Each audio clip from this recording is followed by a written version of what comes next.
Muy buenas noches, amados amigos y hermanos presentes, y también hermanos y amigos que están en otras naciones conectados con esta actividad a través del satélite Amazonas o de Internet. Que las bendiciones de Cristo en el del pacto sean sobre todos ustedes, amados amigos y hermanos, y también todos los ministros presentes y también los que están en otras naciones. En el nombre del Señor Jesucristo, amén. Para esta ocasión leemos un pasaje del capítulo 24 de San Mateo, que es un pasaje profético donde nos dice Cristo en el capítulo 24 de San Mateo, versos 37 en adelante, dice: mas como en los días de Noé, así será la venida del Hijo del Hombre. Porque como en los días antes del diluvio estaban comiendo y bebiendo, casándose y dándose en casamiento, hasta el día en que Noé entró en el arca, y no entendieron hasta que vino el diluvio y se los llevó a todos, así será también la venida del Hijo del Hombre. Entonces estarán dos en el campo, el uno será tomado y el otro será dejado. Dos mujeres estarán moliendo en un molino, la una será tomada y la otra será dejada. Velad, pues, porque no sabéis a qué hora ha de venir vuestro Señor. Pero sabed esto, que si el padre de familia supiese a qué hora el ladrón habría de venir, velaría y no dejaría minar en su casa. Por tanto, también vosotros estad preparados, porque el Hijo del Hombre vendrá a la hora que no pensáis. ¿Quién es, pues, el siervo fiel y prudente, al cual puso su Señor sobre su casa para que les dé el alimento a tiempo? Bienaventurado aquel siervo al cual cuando su Señor venga le haya haciendo así. De cierto os digo que sobre todos sus bienes le pondrá. Que Dios bendiga nuestras almas con su palabra y nos permita entenderla. Nuestro tema es: ¿quién es, pues, el siervo fiel y prudente? Pueden tomar asiento si tienen la bondad.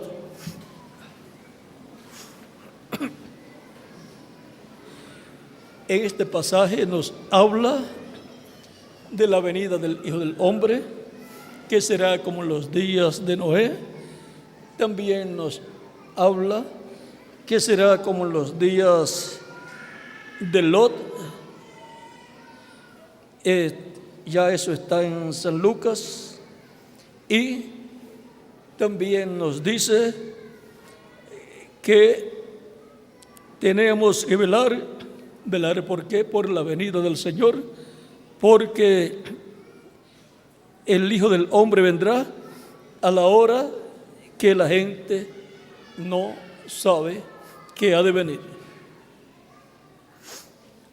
También nos dice o nos pregunta: ¿quién es, pues, el siervo fiel y prudente, al cual puso su Señor sobre su casa para que les dé el alimento a tiempo? De cierto os digo, dice Cristo, bienaventurado aquel siervo al cual cuando su Señor venga le haya haciendo así. O sea, el siervo que esté haciendo esa labor en el tiempo de la venida del Señor será bienaventurado. De cierto os digo que sobre todos sus bienes le pondrá. Para comenzar, tenemos que saber cuál es la casa del Señor. Pues dice que le pondrá sobre su casa.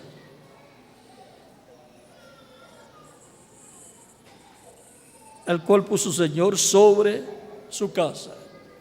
Vamos a ver primero cuál es la casa del Señor, porque todo esto estará ocurriendo en la casa del Señor. Hebreos capítulo 3 tiene la respuesta. Hebreos capítulo 3.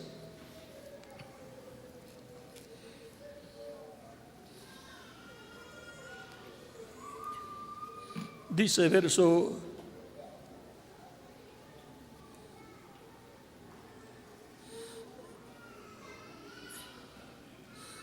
5 en adelante, para no leer mucho, dice: y Moisés a la verdad fue fiel en toda la casa de Dios, como siervo para testimonio de lo que se iba a decir. Pero Cristo como hijo sobre su casa, la cual casa somos nosotros, si retenemos firme hasta el fin la confianza y el gloriarnos en la esperanza. Y ahora la casa del Señor somos nosotros, porque la casa del Señor es la iglesia del Señor Jesucristo. Y en Efesios capítulo 2, San Pablo nos habla también algo muy importante que no podemos dejar pasar por alto para tener más luz acerca de este tema que estamos hablando.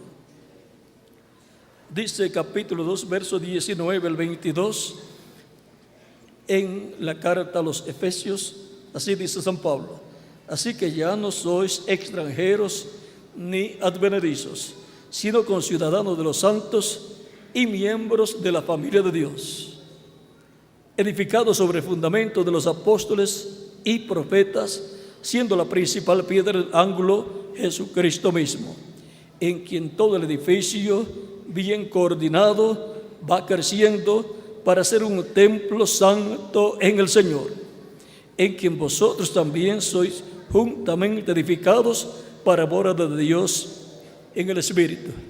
Y ahora aquí, la iglesia del Señor Jesucristo, compuesta por los creyentes en Cristo, es el templo espiritual de Cristo, es la casa de Dios, es la familia de Dios. Casa, familia, descendencia de Dios, miembros de la familia de Dios, hijos e hijas de Dios. Y ahora también nos dice San Pablo en otros pasajes bíblicos de sus cartas a las diferentes congregaciones o iglesias, como a la iglesia de los Corintios, que somos templo de Dios. Y también la iglesia como cuerpo místico de creyentes es un templo de Dios. Vean aquí, 1 Corintios capítulo 3, verso 9 en adelante, dice: porque nosotros somos colaboradores de Dios y vosotros sois labranza de Dios, edificio de Dios. Como edificio de Dios, templo de Dios.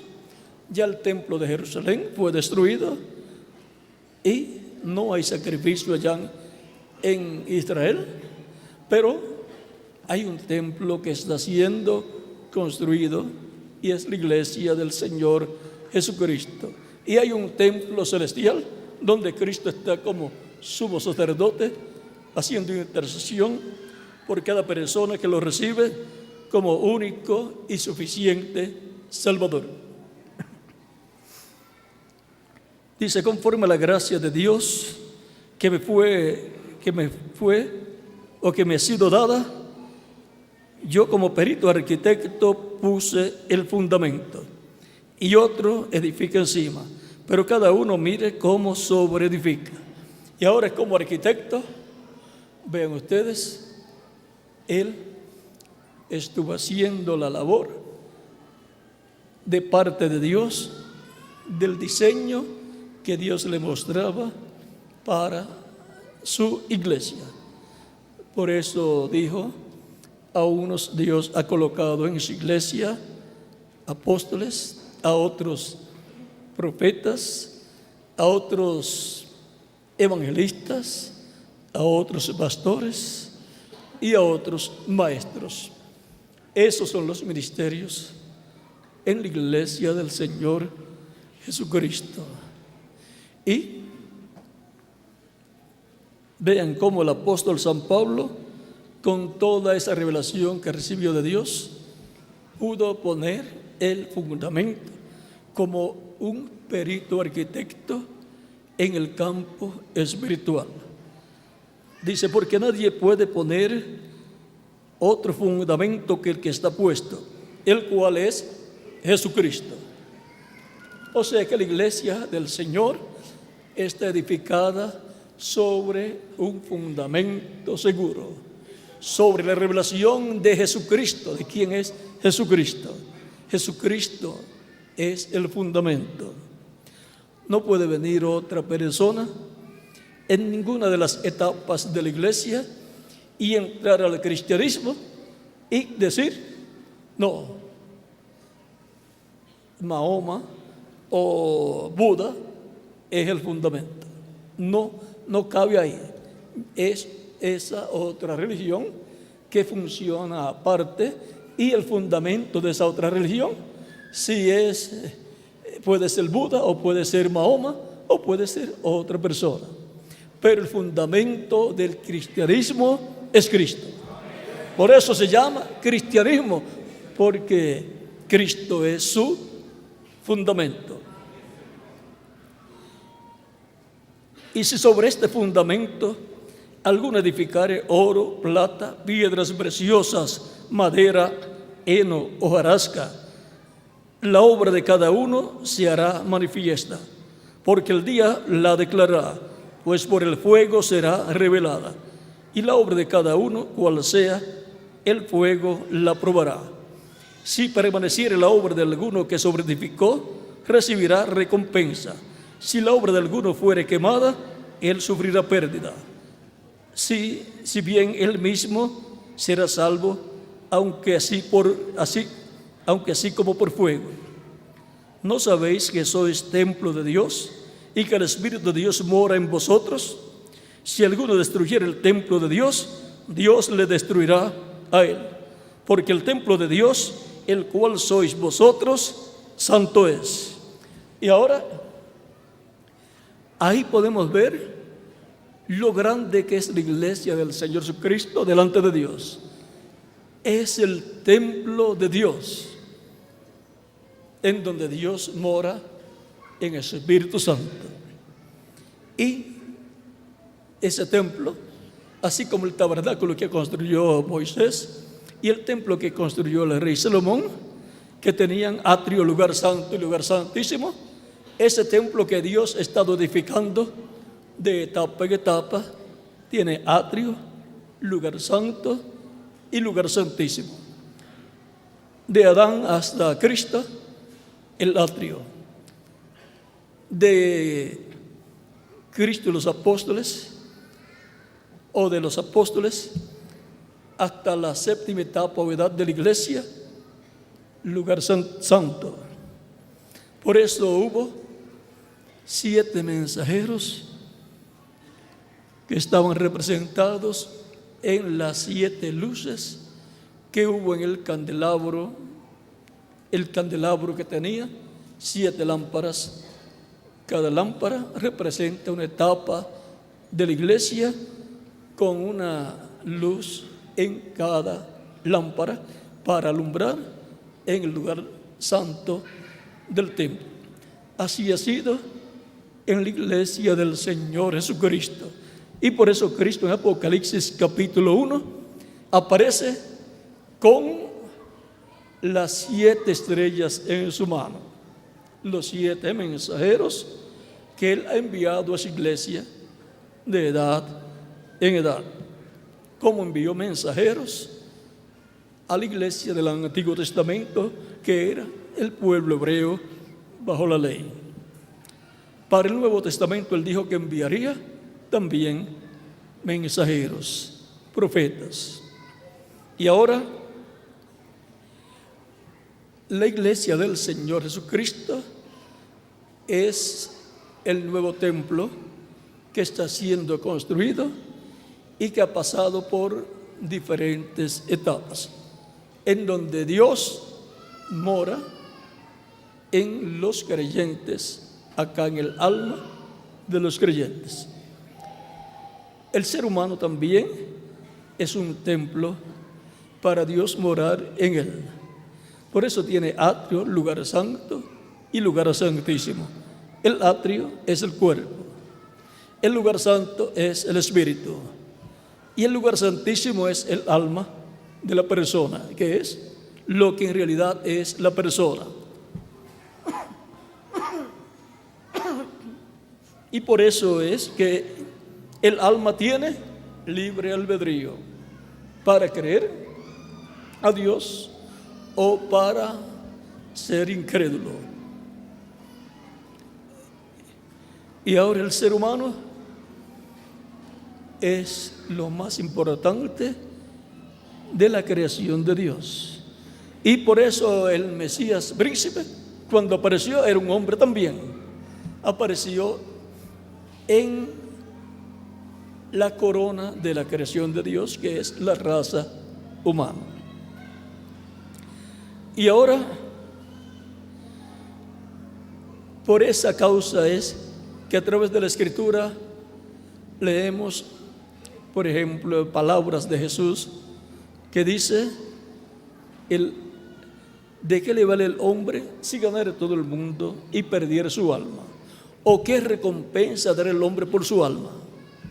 Porque el Hijo del Hombre vendrá en la gloria de su Padre con sus ángeles y entonces pagará a cada uno conforme a sus obras. San Mateo capítulo 16 versos 26 al 28. También en el Antiguo Testamento dice: el alma que pecare, esa morirá. De eso nos habla Ezequiel y también Jeremías. Dios ha colocado delante del ser humano la vida y la muerte, la bendición y la maldición, y recomienda al ser humano que escoja la vida para que viva él y su familia. Por lo tanto, el ser humano necesita comprender estos misterios del reino de Dios para así hacer la elección correcta, elegir la vida. Recuerden, Cristo es la vida. Él dijo: yo soy el camino, la verdad y la vida, y nadie viene al Padre sino por mí. La única forma de acercarse a Dios, de allegarse a Dios, es a través de Cristo. No hay otra forma, porque Cristo, al morir en la cruz del Calvario, efectuó el sacrificio de expiación por el pecado del ser humano.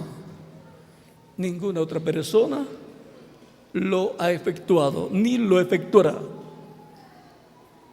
En el Antiguo Testamento, el sacrificio de expiación que se efectuaba el día 10 del mes séptimo de cada año, en donde un macho cabrío por Jehová era sacrificado, y el otro macho cabrío que era por Azazel, el sumo sacerdote colocaba sus manos sobre la cabeza de ese macho cabrío que estaba vivo, luego de haber sacrificado el que era para expiación, y colocaba sus manos sobre la cabeza del macho cabrío que estaba vivo, confesaba los pecados del pueblo y lo enviaba al desierto por medio de una persona asignada para ese trabajo, llevando lejos los pecados del pueblo.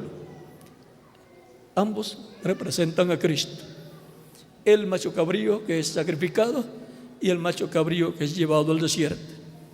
Cristo en su cuerpo físico fue sacrificado, pero Cristo en su cuerpo angelical no fue crucificado, porque el cuerpo angelical de Cristo en el Antiguo Testamento es el ángel del pacto. ese ángel que le aparecía a los profetas del Antiguo Testamento. Y en su cuerpo angelical, él fue al infierno y llevó allá los pecados de todos los que lo recibirían como Salvador. Y los dejó allá al diablo, que fue el originador del diablo, fue el originador del pecado. La Escritura dice que Cristo descendió a las partes más bajas de la tierra. Y vean, fue con un propósito. Y luego también dice que Él tiene las llaves del infierno y de la muerte. Él, cuando fue allá, obtuvo las llaves del infierno y de la muerte.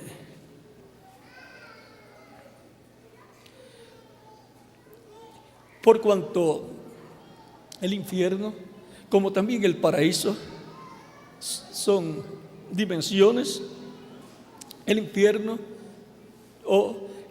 es la quinta dimensión, el paraíso es la sexta dimensión.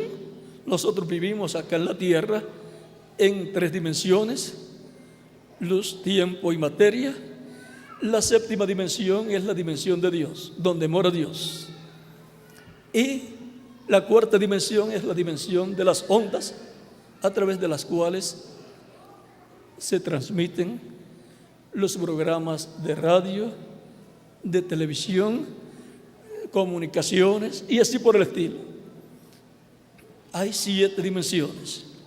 Ahora, vean aquí, por eso también los profetas veían a los ángeles algunas veces que estaban caminando. Por ejemplo, Eliseo veía el monte lleno de ángeles, carros de fuego con ángeles, y el siervo de Eliseo no veía nada. Y entonces oró Eliseo a Dios para que le abriera los ojos, y vio el monte lleno de carros de fuego y hombres o seres en carros de fuego. Es que hay otra dimensión, y esa dimensión está aquí con nosotros, como la dimensión cuarta, la de las ondas, está aquí con nosotros. ¿Y cómo usted puede probar que está? Toma un radio o un televisor, lo coloca en un canal, en el canal que estén transmitiendo un programa, y usted escucha. Estaba ahí, pero nadie la veía. Se necesitaba un equipo que tomara esa onda de esa dimensión y la hiciera visible y audible a nosotros. Así también es la dimensión de los ángeles, la sexta dimensión. Por eso, en el Antiguo Testamento aparecen ángeles hablando con Abraham, comiendo con Abraham. También aparecen a Jacob. También aparece a Gedeón, el ángel de Dios, y miraba a Gedeón. Dice que se puso rojo Gedeón al ver que el ángel lo miraba y no quitaba la vista de él. Y también así apareció a Josué también en el capítulo 5 del libro de Josué, y apareció con una espada y dijo que era el príncipe que estaba sobre los ejércitos de Dios, o sea, el comandante general de ese ejército que estaba peleando en favor de Israel.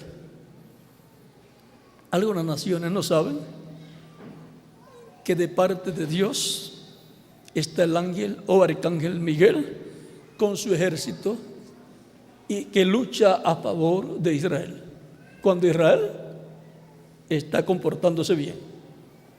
Cuando se está comportando mal, también el ángel se coloca en contra de Israel.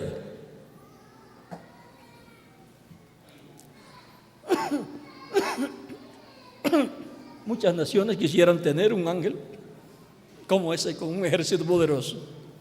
Pero no se preocupen, que la iglesia del Señor Jesucristo también tiene al ángel del Señor Jesucristo, enviado para dar testimonio de estas cosas en las iglesias.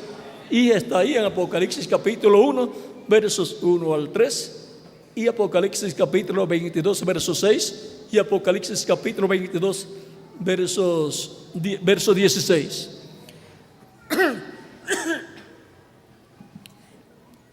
Para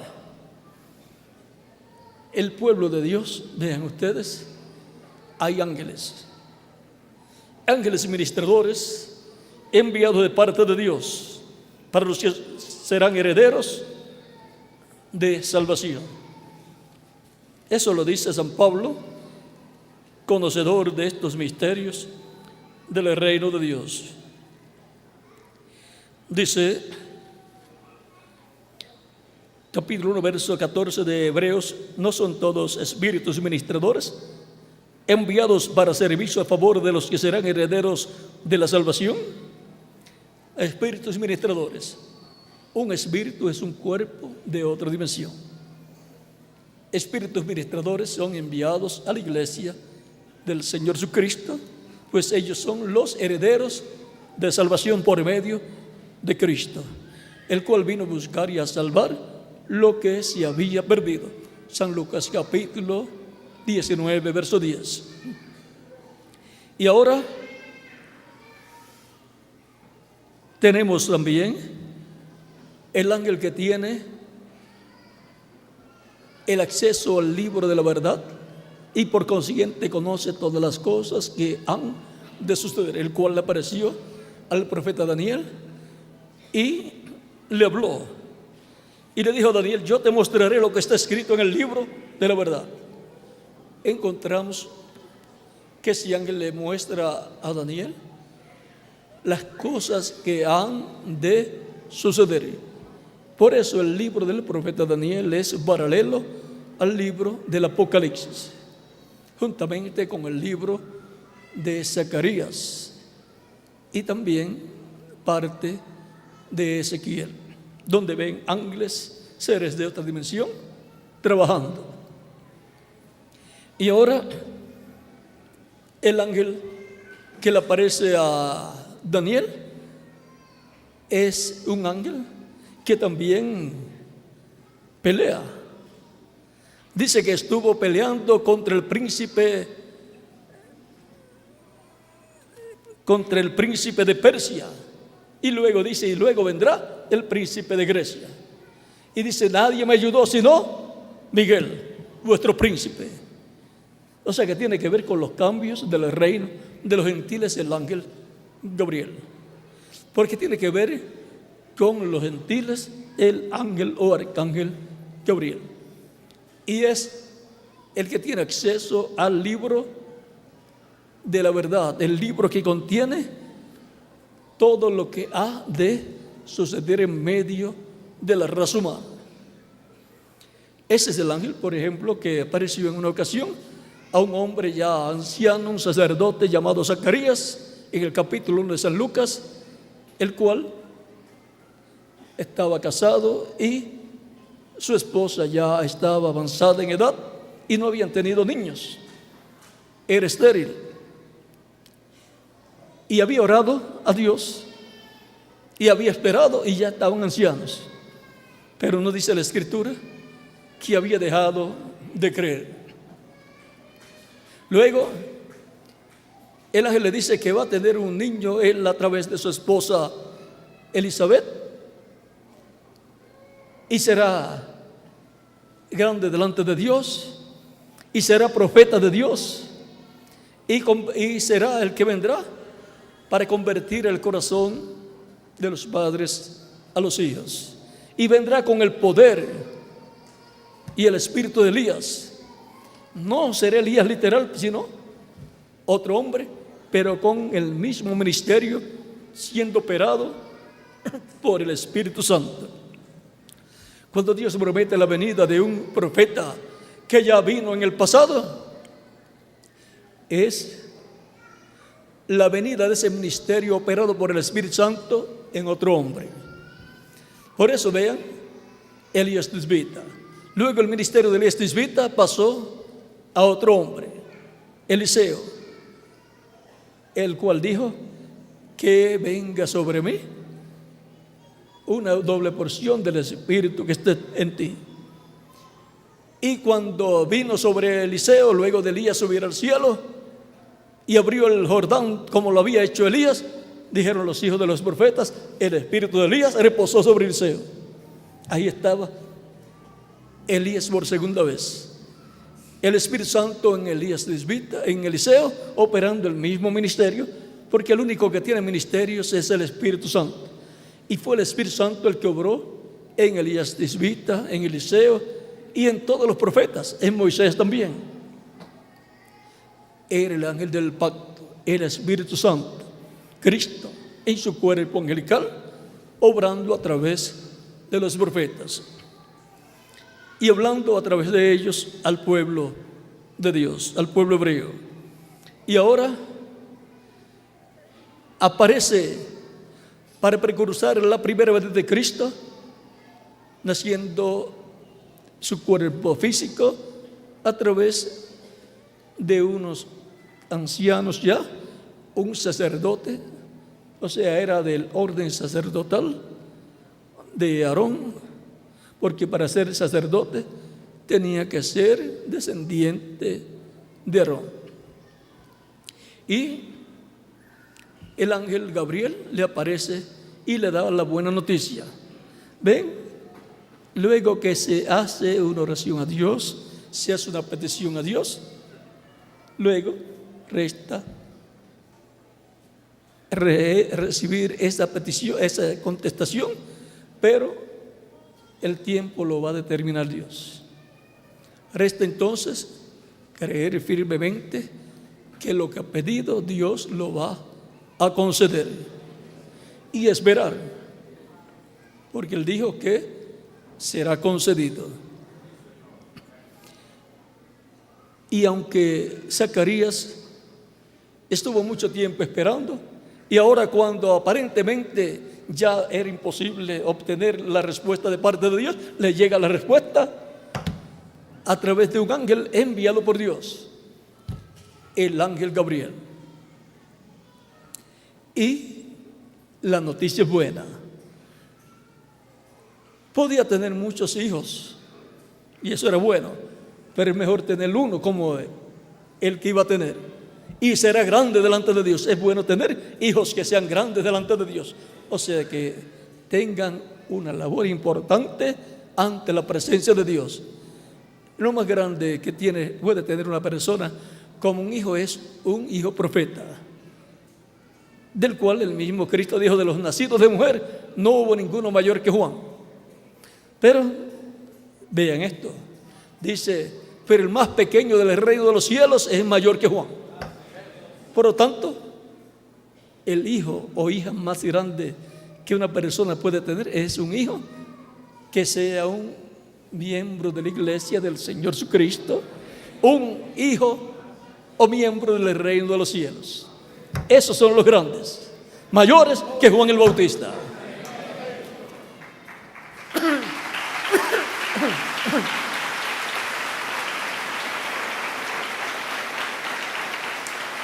Esos no solamente son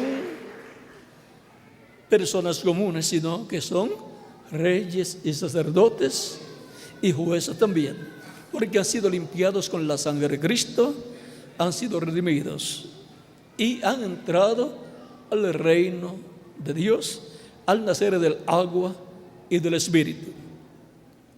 Ahora, continuando con Juan el Bautista, vean, cuando nació fue colocado el nombre de Juan sobre él, de acuerdo a como el ángel le ordenó.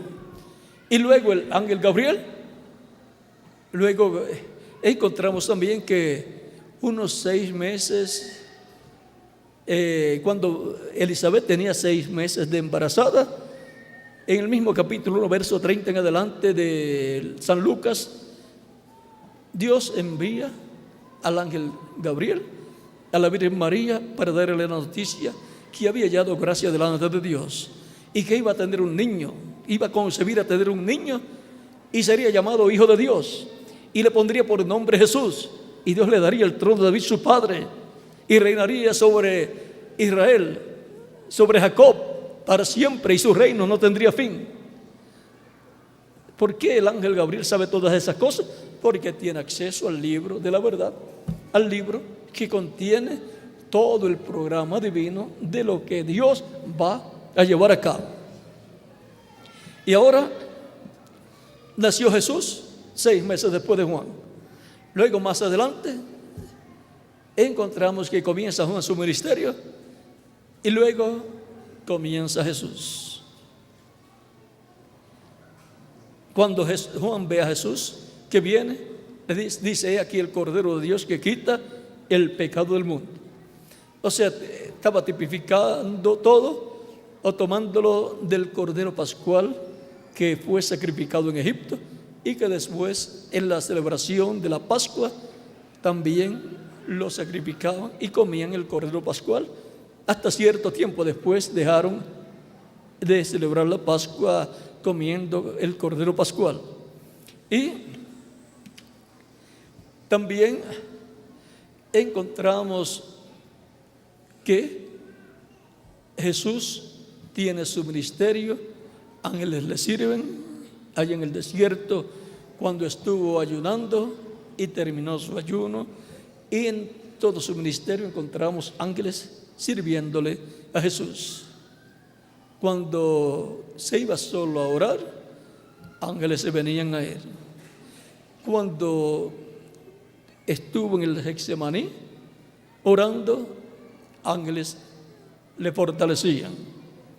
Cuando resucitó, ángeles estaban allí en la cueva donde él había estado envuelto en las sábanas que acostumbraban a envolver a las personas.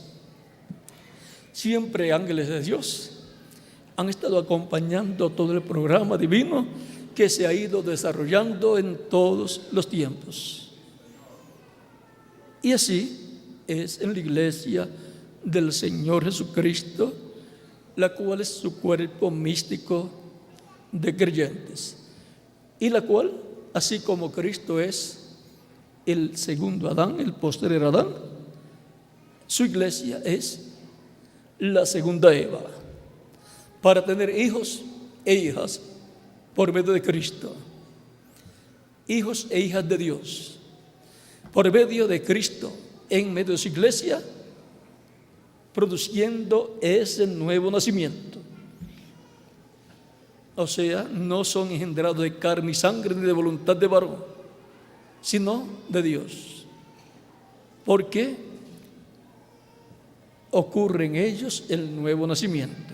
Se predica la palabra, el Evangelio de Cristo, en donde se muestra el programa de salvación a través de Cristo. Nace la fe de Cristo en el alma de las personas, creen en Cristo y dan testimonio público de su fe en Cristo, recibiéndole como Salvador. Son bautizados en agua en su nombre. Cristo los bautiza con Espíritu Santo y fuego, y así produce el nuevo nacimiento. Así nacieron del agua del Evangelio de Cristo y del Espíritu Santo, y entraron por consiguiente al reino de Dios, como le dijo Cristo a Nicodemo: el que no nazca del agua y del Espíritu no puede entrar al reino de Dios. Todos queremos entrar al reino, y vean lo sencillo que es. Y ahora, en la iglesia del Señor Jesucristo, que es su cuerpo místico de creyentes, que es su templo espiritual, Él dijo que estaría todos los días hasta el fin. Él dice, donde estén 2 o 3 reunidos en mi nombre, yo estaré. Allí yo estaré. Y también dice en San Mateo capítulo 28, versos 16 al 20, yo estaré con vosotros todos los días, hasta el fin del mundo. Él está con nosotros en este tiempo en la etapa de la iglesia correspondiente a este tiempo. Y ahora ya hemos visto que la iglesia del Señor Jesucristo es un templo espiritual que está siendo construido con piedras vivas, como dice Primera de Pablo o Primera de Pedro, capítulo 2, verso 4 en adelante. Acercándoos a él, piedra viva, desechada ciertamente por los hombres, mas para Dios escogida y preciosa. Vosotros también, como piedras vivas, sed edificados como casa espiritual y sacerdocio santo, para ofrecer sacrificios espirituales aceptables a Dios por medio de Jesucristo. Y el verso 9 dice, y 10 de esta misma carta de San Pedro, mas vosotros sois linaje escogido, real sacerdocio, nación santa, pueblo adquirido por Dios, para que anunciéis las virtudes de aquel que os llamó de las tinieblas a su luz admirable. Y ahora, no solamente son piedras vivas, sino que forman el templo espiritual de Cristo.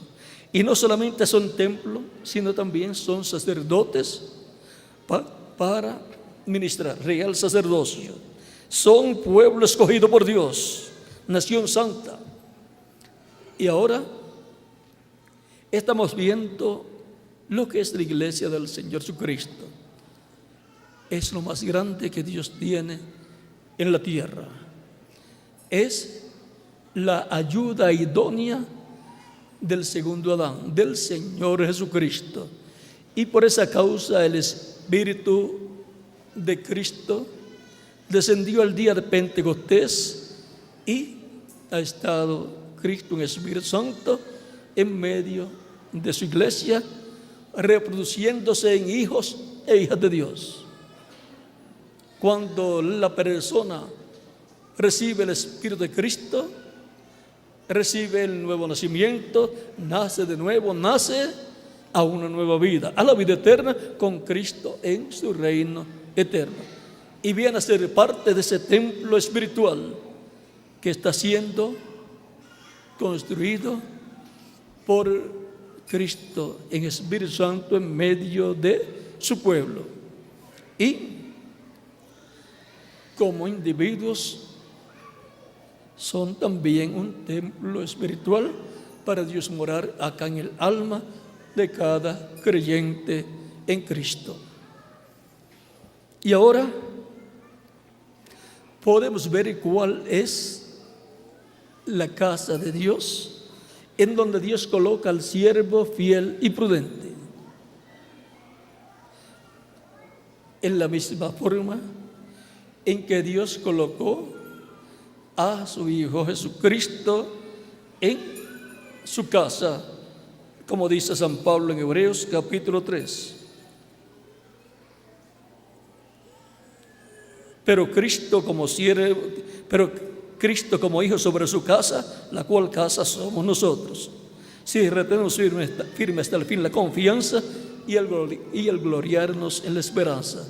Y ahora Dios ha colocado a Cristo en su casa, su familia, su descendencia, la descendencia de Dios, que son los hijos e hijas de Dios.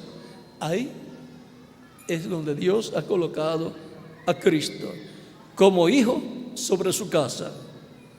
Él es la cabeza de esa familia, de esa casa, de esa descendencia de Dios. Y esa casa va creciendo, esa familia, la familia de Dios va creciendo de edad en edad. Es también llamada a esa familia la familia de la fe. En Gálatas capítulo 6, verso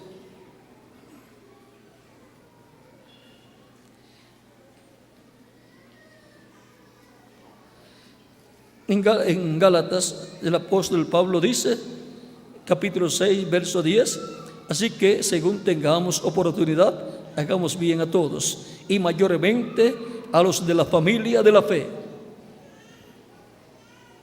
La casa de Dios, la familia de Dios, la descendencia de Dios. Por eso es que llamamos a Dios Padre nuestro, porque Él es nuestro Padre. Si no fuéramos hijos de Dios, no podíamos llamar a Dios Padre nuestro. Somos simiente de Dios, la buena simiente, los hijos del reino. Y así como Jesucristo es el Hijo de Dios, el primogénito, el primero y el unigénito. Y parece que hay un contraste ahí, hay aparentemente una contradicción, porque si es el unigénito, entonces el primogénito no lo puede ser. Si es el unigénito, es el único, el primero y el último. Pero si es el primogénito, hay más hermanos. Pero ¿cómo puede ser que haya más hermanos que vengan a la familia de Dios? Y Jesucristo es el primogénito y también es el unigénito, porque vienen a través del unigénito, a través de Cristo. Por medio del nuevo nacimiento, nacen en la iglesia del Señor Jesucristo. Como en una planta de trigo que viene de un grano de trigo, luego nacen muchos granos de trigo en la planta de trigo, porque la vida del grano de trigo que fue sembrado y murió está en la planta de trigo, reproduciéndose en muchos granos de trigo. Y la vida de Cristo, el cual murió en la cruz del Calvario, ahora está en su iglesia, que es la planta de trigo, reproduciéndose muchos hijos e hijas de Dios. Solamente en la iglesia del Señor Jesucristo es que nacen hijos e hijas de Dios, por medio del nuevo nacimiento. Porque solamente en una planta de trigo es que nacen granos de trigo. No nacen en una planta de maíz, ni en un árbol de aguacate. Nacen en una planta de trigo. Y ahora, por eso también es que Cristo habla de las ovejas que el Padre le dio y dice: porque el Hijo del Hombre vino a buscar y a salvar lo que se había perdido. San Lucas 19, verso 10. Esas son personas, almas de Dios, las ovejas de Dios, que le fueron dadas a Cristo para que las busque y les dé vida eterna. Esas personas tienen sus nombres escritos en el cielo, en el libro de la vida del Cordero, inscritos en el cielo, como dice San Pablo en Hebreos capítulo 12, versos 21 al 24. Y ahora, así como Jesucristo vino de Dios, también cada uno de los creyentes en Cristo, nacidos de nuevo, ha venido de Dios. Y hay personas que ni saben que han venido a Dios, pero cuando escuchan la predicación del Evangelio de Cristo, nace la fe de Cristo en su alma. ¿Y qué sucede? Es que están escuchando la voz de Cristo, el buen pastor, porque Él dijo: mis ovejas oyen mi voz y me siguen, y yo las conozco y yo les doy vida eterna. Para eso fue que Él ordenó predicar el Evangelio a toda criatura, y dijo: el que creyere y fuere bautizado será salvo, mas el que no creyere será condenado. Tan simple como eso. Y también eso fue en San Marcos capítulo 16, versos 15 al 16, y lo de las ovejas está en San Juan capítulo 10, versos 14 al 30. Recuerden que todo ese programa está en el libro de la verdad, del cual el ángel Gabriel tiene conocimiento. No estamos aquí en la tierra por mera casualidad, y no está usted aquí escuchando el Evangelio de Cristo por mera casualidad. Dios así lo determinó desde antes de la fundación del mundo, y por eso también yo estoy aquí. Ya eso estaba determinado por Dios desde antes de la fundación. Y ahora, siendo que ya hemos visto que la casa de Dios El templo de Dios espiritual es la iglesia del Señor Jesucristo. Hemos visto que Él ha puesto en su iglesia, ha colocado en su iglesia apóstoles, profetas, evangelistas, pastores y maestros para la obra del ministerio, para la perfección de los santos. Eso está en Efesios capítulo 4, verso 11, donde ustedes lo pueden leer, y también en Primera de Corintios capítulo 12, verso 28. Y también Él dijo que enviaría profetas, dijo Jesús. Y ahora, en la casa de Dios, Él ha colocado diferentes mensajeros de edad en edad. Para cada edad Él ha colocado un mensajero para Cristo, por medio de su Espíritu Santo, manifestarse a través de ese hombre y traer el alimento espiritual a tiempo para la casa de Dios. El mensaje correspondiente a cada etapa de la iglesia. Y son mensajeros bienaventurados al ser colocados en esa posición en la iglesia. Aún de los apóstoles, Cristo dice que ellos juzgarán a las 12 tribus de Israel en el reino, en su reino, o sea, en el reino milenial. Esto se refiere al reino milenial de Cristo. Y el apóstol Pablo dice también que los santos juzgarán al mundo. O sea que tienen un trabajo muy importante, y de edad en edad Dios ha tenido un instrumento a través del cual se ha manifestado para bendición de su iglesia. En el tiempo de San Pedro era el mensajero para los judíos, y luego San Pablo, el mensajero para los gentiles, y así por el estilo, de etapa en etapa en la iglesia. Dios ha enviado un hombre a través del cual el Espíritu Santo ha estado manifestado, alimentando a su iglesia, colocando en la casa de Dios, en la familia de Dios, el alimento a tiempo. El más bienaventurado de todos será aquel que estará en el tiempo final, trayendo el alimento a la casa de Dios a tiempo, a la familia de Dios, por medio del Evangelio de Cristo, el Evangelio de la gracia y el Evangelio del reino. Serán alimentados todos los hijos e hijas de Dios en la casa de Dios, en la iglesia del Señor Jesucristo, en el día postrero. Porque no será el alimento físico lo compra usted en el supermercado, pero el alimento de Dios, la palabra de Dios para el tiempo en que la persona vive, esa viene de Dios. La da un mensajero correspondiente a la edad en que se está viviendo. Él la predica y son alimentados todos los hijos de Dios. Para este tiempo final, la pregunta es: ¿quién es? ¿Quién es, pues, el siervo fiel y prudente? ¿Quién es ese siervo fiel y prudente que está en la casa de Dios, alimentando a la iglesia en el día postrero? A través de la Escritura podemos ver que Cristo dice: yo Jesús he enviado mi ángel para daros testimonio de estas cosas en las iglesias. Por lo tanto, lo que habla es palabra de Dios, palabra de Cristo. Por lo tanto, es alimento espiritual para el alma de las personas. Para este tiempo final también la promesa es en San Mateo capítulo 24,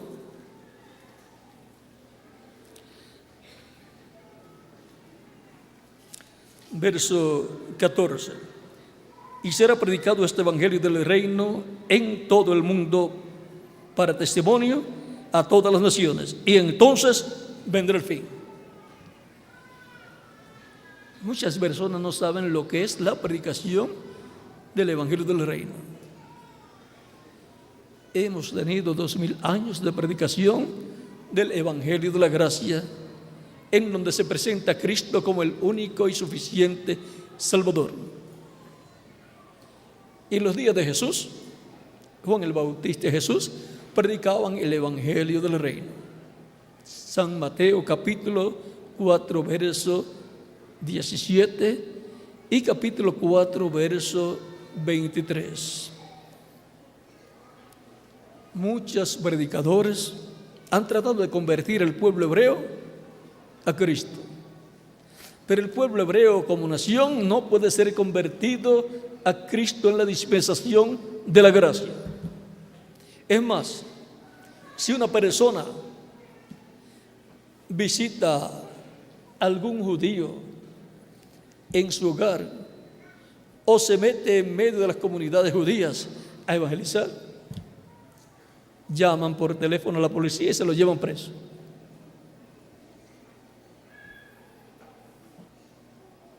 Si va a una casa de algún judío a evangelizarlo sin él haber pedido que vaya, así como se hace entre los gentiles, que se va por las casas algunas veces llevando literatura, evangelizando, allá no se puede hacer así.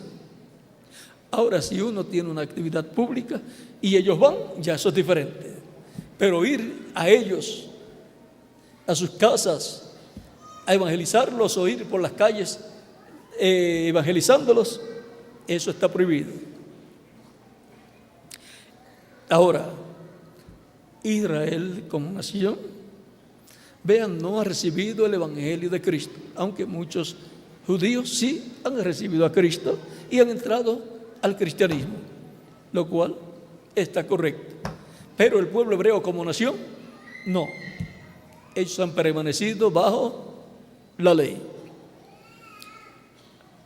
Ellos serán llamados con la predicación del Evangelio del Reino, como nación.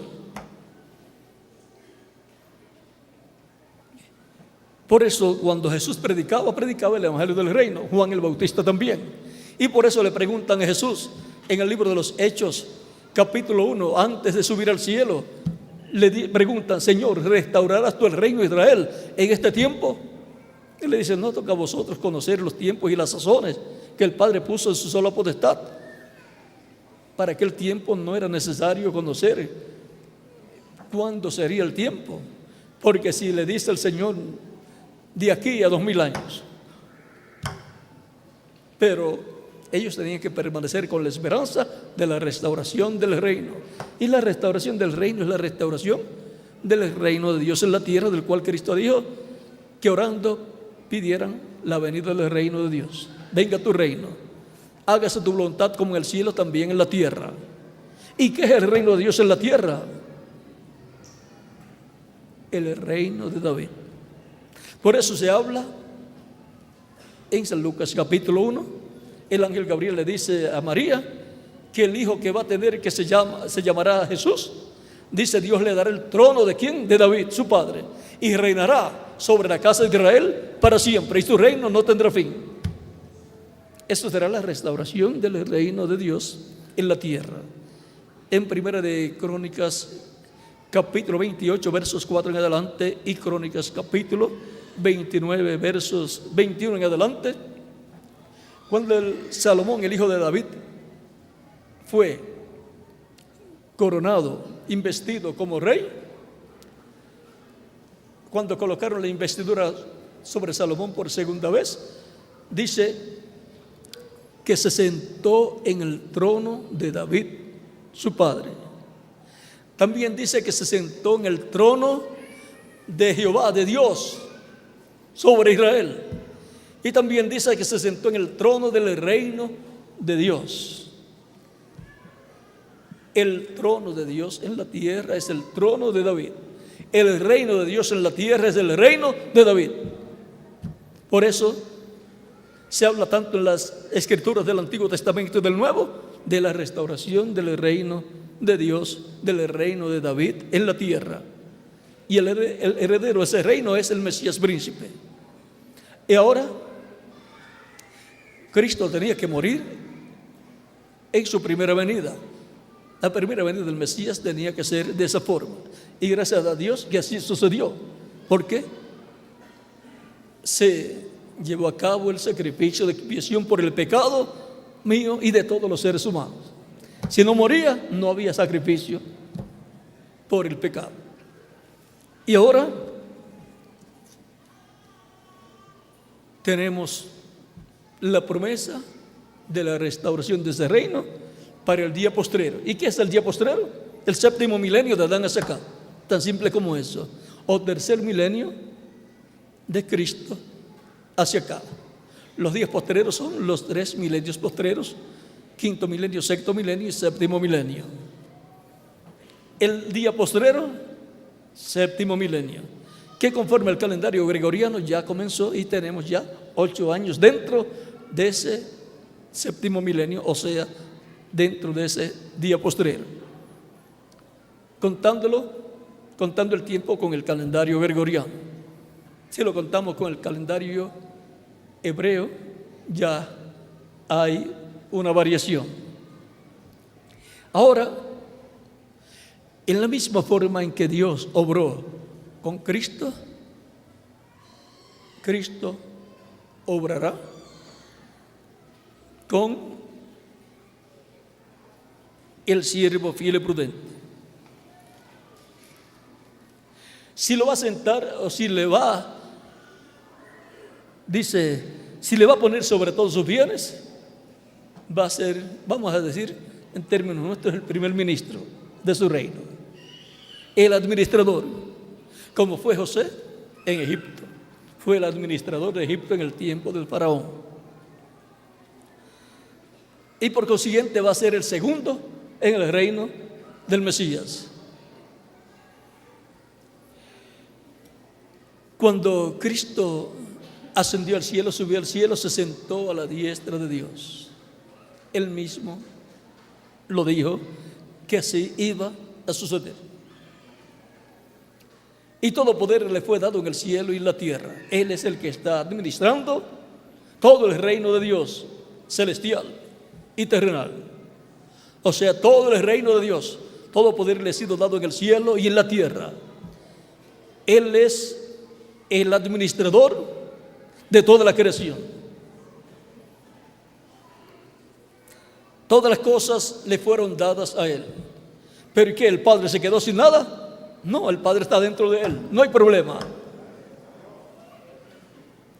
El Padre a través de Él está llevando a cabo todas esas cosas. Así como obró el Padre a través de Jesús aquí en la tierra, de lo cual Cristo decía, yo no hago nada sino lo que yo veo hacer el Padre. Y también decía que Él no era el que obraba, que era el Padre en Él. El Padre, y decía el Padre, mayor es que yo. Y ahora vamos a ver alguna promesa aquí de Cristo. Miren, aquí dice en San Juan, en Apocalipsis capítulo 2, versos 26 en adelante, dice: al que venciere y guardare mis obras hasta el fin, yo le daré autoridad sobre las naciones. Eso es paralelo a la parábola de las minas, donde dará ciudades para reinar sobre ellas, y las regirá con vara de hierro, y serán quebrantadas como vasos del alfarero, como yo también la he recibido de mi Padre. Y ahora Cristo aquí está prometiendo algo igual a como Él lo recibió del Padre. Él recibió del Padre toda autoridad en el cielo y en la tierra, y ahora va a dar autoridad en la tierra al vencedor. Luego, en Apocalipsis capítulo 3, verso 21 dice: al que venciere, le daré que se siente conmigo en mi trono, así como yo he vencido y me he sentado con mi Padre en su trono. Cristo venció y se sentó con el Padre en su trono en el cielo. Y ahora Cristo promete al vencedor sentarlo con él en su trono. El trono del Padre está en el cielo. El trono de Jesucristo es en la tierra, el trono de David, donde se sentará el Hijo del Hombre para gobernar. Pero aquí dice que le dará al vencedor que se siente con él en su trono. Y en la misma forma que Cristo se sentó con el Padre en su trono, le va a dar autoridad para que se siente con él en su trono. Y por eso es que va a recibir esa autoridad. El vencedor, que será el siervo fiel y prudente, recibirá autoridad sobre todas las naciones.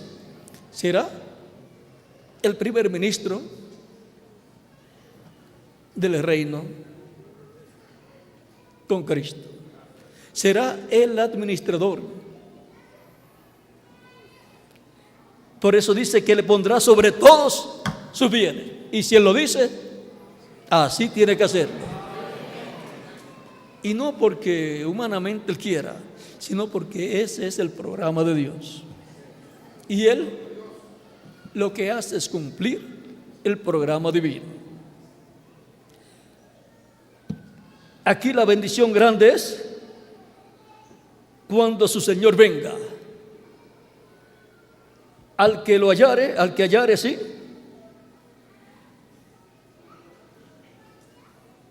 dice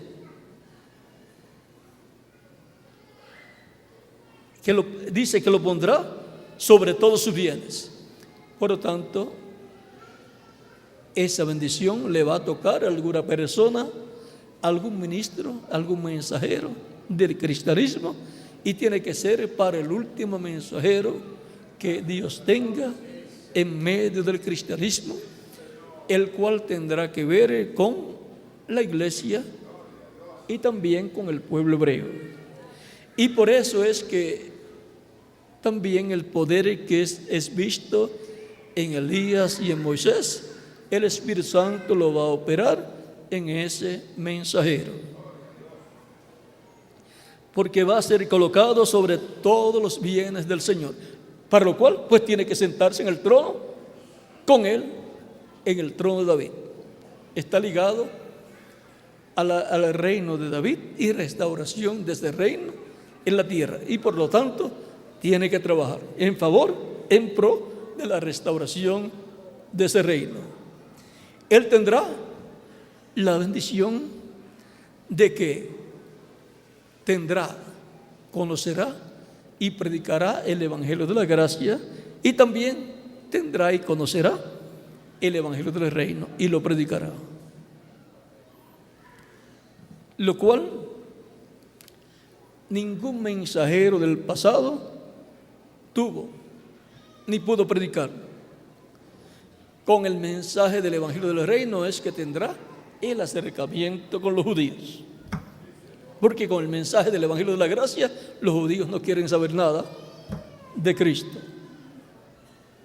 Pero él tendrá la revelación divina, el conocimiento de todo el programa divino para la restauración de Israel, la restauración del reino de David, y hará también el trabajo que le corresponde, que Cristo lo sentará con él en su trono. Y cuando estemos allí, vamos a entender mucho mejor lo que les estoy diciendo en esta ocasión.